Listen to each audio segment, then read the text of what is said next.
ట్రిబ్యునల్లో case వేసిన తర్వాత ఆ గ్రీన్ ట్రిబ్యునల్ మ్యాండేట్ ఇచ్చిన తర్వాత మాత్రమే ఆగిన తప్పితే మన కృషి లేదు. మన వంతు దానికి సంబంధించి ఆపడానికి ప్రయత్నం చేయలేదు. అప్పటికి 60% ఇప్పుడు పనులు అయిపోయాయి. ఇలా అన్ని నేరాలు, అది నేరపూరితమైనటువంటి మన ప్రవర్తన, లేకపోతే మనం నిర్లక్ష్యం, ఇవన్నీ కూడా దానికి బాధ్యత మనం వహించాల్సిన అవసరం ఉంది. సరే, ఇప్పుడు ఎవరెవరు కొట్లాడుకుంటున్నాం? ఆంధ్రప్రదేశ్, తెలంగాణ కాదు. ఇప్పుడు తెలంగాణలో వితిన్ ద తెలంగాణలో అటు ప్రభుత్వ పక్షం, ప్రతిపక్షం దేనికోసం కొట్లాడుకుంటున్నాం? ఎందుకు కొట్లాడుకుంటున్నాం? ఇద్దరం కలిసి మన నీటిని తీసుకెళ్లే వాళ్ళపైన కొట్లాడాల్సింది పోయి ఇప్పుడు ఇక్కడ కొట్లాడుకోవాల్సిన అవసరం లేదు. ఇప్పుడు ఇది సరే, ఇప్పుడు ఏదో ఒక సమస్య వచ్చింది, మొన్న సంతకం పెట్టారు, అధికారి పెట్టాడా పెట్టలేదా అది ఒక భాగం. కానీ దీనిలో చూస్తే వరుసగా తప్పులు ఉన్నాయి. ఒకటి 2014లో ఒక తప్పు జరిగింది, అప్పుడు ఫైట్ చేయలేదు మనం. ఆ తర్వాత 11,000 నుంచి 44 నుంచి 94 అప్పుడు ఫైట్ చేయలేదు. అదే పద్ధతుల్లో రాయలసీమ లిఫ్ట్కి సంబంధించి ఫైట్ చేయలేదు. ఇది ఇలా ఉండగానే మరలా 200 కోట్లు బడ్జెట్లో కేటాయించారు.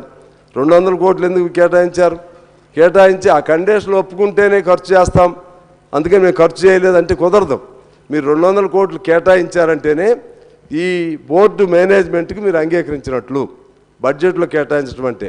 ఇవన్నీ తప్పులపైన తప్పులు చేసి ఇప్పుడు నిన్నేదో ఒక సంతకం ఏదో ఒక ఆయన ఎవరో పెట్టారని, ఆ సెక్రటరీ పెట్టారని చెప్పి దీన్ని ఏదో మొత్తం ఈ కొత్త ప్రభుత్వం ఇదంతా కూడా తాకట్టు పెట్టేస్తుంది. ఇటువంటి పదాలు వాడకూడదనేది నేను సిన్సియర్గా చెప్తున్నాను. నాకేమి ఒకరి మీద ద్వేషం, ఇంకొకరి ప్రేమ అనేది కాదు. కానీ 10 ఏళ్ళు అయిపోయింది కదా. 10 ఏళ్ళు అయిన తర్వాత 10 ఏళ్ళు ప్రభుత్వంలో ఉన్న వాళ్ళది బాధ్యత అవుతుందా, ప్రతిపక్షంలో ఉన్న వాళ్ళది బాధ్యత అవుతుందా? 10 ఏళ్ల నుంచి నీళ్లు తీసుకెళ్ళినప్పుడు అప్పుడు మనం ఈ ప్రజా ఆందోళన ఎందుకు చేయలేకపోయాం, లేకపోతే కేంద్రం మీద ఎందుకు ఆందోళన చేయలేకపోయాం, ఇవన్నీ మనం చూడాల్సిన అవసరం ఉంది అధ్యక్ష. అదే పద్ధతుల్లో అసలు ఈ 50-50 డిమాండ్ ఎప్పుడు వచ్చింది? 50-50 డిమాండ్ ఎప్పుడు వచ్చింది? మొదట్లో రాలేదు. మొదట్లో ఆపరేషనల్ అండర్స్టాండింగ్ లేకపోతే ఒక వర్కింగ్ అండర్స్టాండింగ్ పేరుతో మనం ఒప్పుకున్నాం. మనం 290 చిల్లరకి వాళ్ళు 500 పైగా వాడుకోవడానికి సంతకాలు ముఖ్యమంత్రుల స్థాయిలో జరిగింది. ప్రజల నుంచి ఎప్పుడైతే ఆందోళన వచ్చిందో అప్పుడు మాత్రమే ఇక 50-50 కావాలనే దాంతో, అంటే మన కేసు అప్పటికే వీగిపోయాం. కాకపోతే అప్పుడు ఒక కండిషన్ పెట్టాల్సింది. అప్పుడు ఉన్నటువంటి సౌలభ్యం ప్రకారంగా వాళ్ళు ఇంత వాడుకుంటున్నారు, మనం ఇంత వాడుకుంటున్నాం కాబట్టి మాకు 50-50% అనే కండిషన్తో మేము సంతకం పెడుతున్నాం అని అప్పుడే పెట్టుంటే బాగుండేది. అప్పుడే సంతకాలు పెట్టేసుకున్నాం. కొద్ది రోజులు తెలంగాణ ప్రజల్లో ఆందోళన వచ్చినాక మాకు 50-50 షేర్ కావాలని చెప్పి తర్వాత మనం అప్రోచ్ చేయం. అంటే there itself we lost our case. ఈ విధంగా అనేక తప్పులపైన తప్పులు ఎందుకు చేశారో నాకు తెలియదు. అనుభవం కలిగినటువంటి ముఖ్యమంత్రి గారు గతంలో అవన్నీ కూడా తప్పులు జరిగినాయి. అలాగే ఎఫెక్ట్స్ సంబంధించి ఇటు 2 ముఖ్యమంత్రులు ఉంటారు, కేంద్రం నుంచి ఓ మంత్రి గారు ఉంటారు. ఎఫెక్ట్స్ సంబంధించి ఫైనల్గా సిట్టింగ్ పైన సిట్టింగ్ జరగాలి. కానీ ఆ విధంగా అవకాశం వచ్చినప్పుడు కూడా మీటింగులు జరపకపోవటం అనేది కూడా ఒక రాంగ్గా నేనైతే భావిస్తూ ఉన్నాను. అదేవిధంగా ఈ సిస్టమ్ ఇలా కొనసాగితే మాత్రం మొత్తం 17-18 రోజుల్లోనే నీళ్ళన్నీ మన పోతిరెడ్డి బాడుకు సంబంధించిన 6.5 TMCలు, ఇది 3 TMCలు మన రాయలసీమ లిఫ్టు, ఇవన్నీ కలిపి మొత్తంగా 9.5 TMCలు. వాళ్ళ నీళ్లు సౌలభ్యం ఎలా ఉంటుందంటే వాళ్ళకేమి డైరెక్ట్గా గ్రావిటీ పద్ధతుల్లోనే వెళ్ళిపోతూ ఉంటాయి నీళ్లు. మనకు నీళ్లు రావు. అంటే 17-18 రోజుల్లోనే నీళ్ళన్నీ అటు వెళ్ళిపోతాయి. తెలంగాణకు నీళ్లు ఉండవు. అసలే కృష్ణా బేసిన్ కంపేరిటివ్గా గోదావరి బేసిన్తో పోల్చుకుంటే, లేకపోతే గోదావరి నదితో పోల్చుకుంటే నీళ్లు తక్కువ. ఈ నీళ్ల తక్కువ దీనిలో మన కర్ణాటకలో అంతకుముందు ఆల్మట్టిది కూడా పెద్ద గొడవ జరిగింది. ఆల్మట్టి మన ప్రమేయం లేకుండానే కట్టేసేసారు. దాదాపు 300 టీఎంసీలు నీళ్లు అక్కడ నిల్వ ఉండే విధంగా. అదే ఈ మధ్య కూడా గిరిజాపూర్ అనేది ఇంకోటి కట్టారు. మరి ఇప్పుడు మిత్రులు చెప్పినట్టుగా తుంగభద్ర మీద ఇంకోటి కడుతున్నారు. అసలు ముందు మనకి నీళ్లు రావాలి కదా. కర్ణాటక నుంచి నీళ్లు వర్షాలు బాగా పడాలి, వాళ్ళు ఆల్మట్టి నిండాలి, వాళ్ళు కరెంటు ఉత్పత్తి చేసుకోవాలి, కరెంటు ఉత్పత్తి చేసుకుని ఆ వదిలిన నీళ్లు మనకు రావాలి. అంటే వర్షాలు లేకపోతే అసలు పైనుంచి నీళ్ళే రావు. నీళ్ళే వస్తే ఆ వచ్చిన నీళ్ళు కాస్త వాళ్ళు 17-18 రోజుల్లోనూ 20 రోజుల్లో మొత్తం రాయలసీమకి వెళ్ళిపోతే కింద మన తెలంగాణ పరిస్థితి ఏంటి? ఇది సామాన్యమైనటువంటి విషయం కాదు. ఇది మహబూబ్ నగర్ కానీ, నల్గొండ కానీ, మా ఖమ్మం జిల్లా కానీ ఇవన్నీ కూడా పూర్తిగా ఎండిపోయేటువంటి పరిస్థితులు ఇవాళ ఉన్నాయి. తీవ్రమైనటువంటి ఇష్యూ. ఈ తీవ్రమైనటువంటి ఈ విషయంలో మనం ఇప్పుడు ఘర్షణలు పెట్టుకోవటం వల్ల తప్పుడు సంకేతాలు పోతాయి. మనం కర్ణాటక చూసాం, మద్రాసు చూసాం. వాళ్ళు ఎప్పుడు కూడా నీటి విషయం వచ్చినప్పుడు పార్టీలకు అతీతంగా అందరూ ఒక తాటి మీద నిలబడేవాళ్ళు. ఇవాళ అన్నదమ్ములైనా సరే పక్కన ఉన్నటువంటి నీళ్ళ దగ్గర తగులు పడుతున్నారు.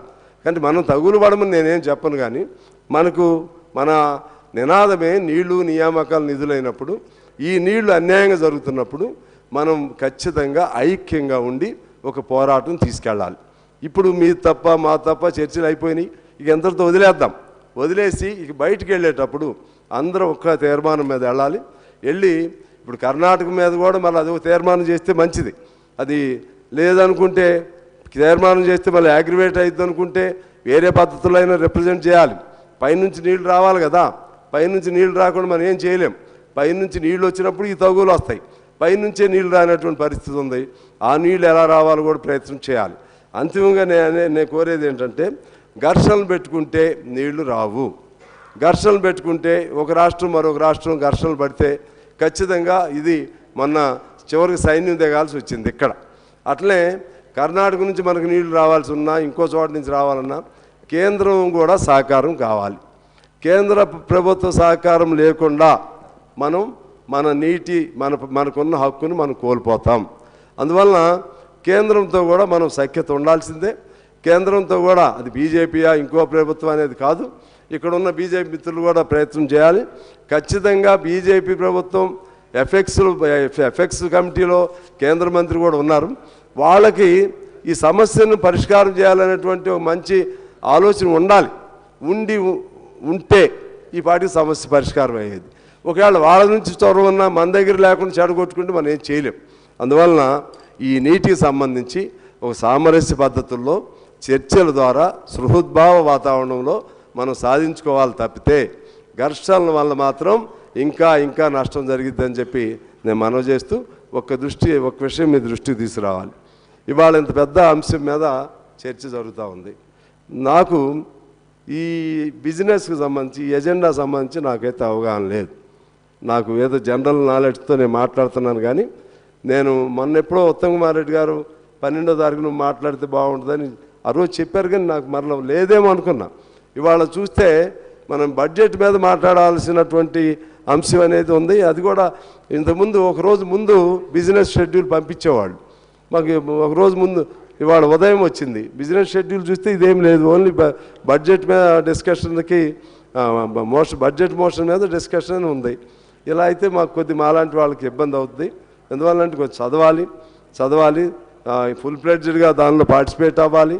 మరి ఎక్కడ గ్యాప్ వస్తుందో సెక్రటరీ గారు కూడా తెలుసుకోవాలి. ఒకరోజు ముందు ఎజెండా రావాలి.